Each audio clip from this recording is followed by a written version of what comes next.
Good afternoon, everyone. I'm James Bezan, Member of Parliament, Selkirk, Interlake, and Eastman.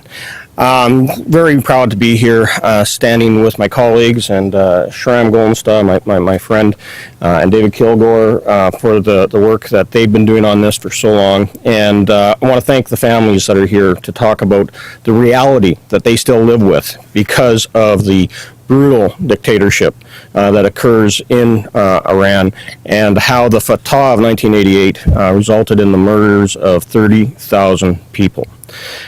I want to thank the National Council of Resistance in Iran, the NCRI, for their work in continuing to expose this atrocity, finding the names of those that were murdered because of their political beliefs, because of their religious beliefs, and essentially were political prisoners that were executed en masse in the summer of 1988.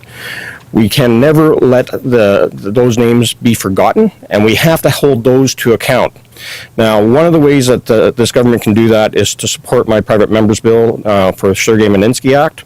Now, this is about taking action against those corrupt foreign officials who commit these atrocities and making sure that they cannot benefit from their lifestyle that they have in their country. So it doesn't matter if they're in Iran or in China or in Saudi Arabia or in Russia. We have to go after them under the Special Economic Measures Act. We have to go after them under the Immigration and Refugee Act to ensure that they can't travel, that they can't use funds in other countries, and can't come here to Canada in particular, as we do see people from Iran that are tied to this regime and benefit from our education systems, our financial institutions, and the security that we have here in Canada. So we do have a real responsibility to take the step forward and to go after those that are responsible for the atrocity of 1988, and for those that are still committing atrocities that we see today in the Islamic Republic of Iran. So if you look at President Rouhani, and as was already pointed out by Shram, executions under this president has gone up exponentially, the highest levels that we've seen in 20 years.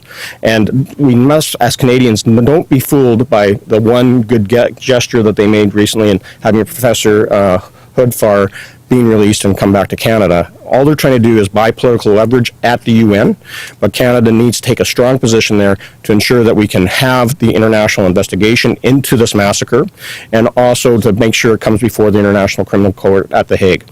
So we'll continue to stand with all Iranian Canadians, as well as all those in Iran that really long for a free and democratic Iran. Thank you.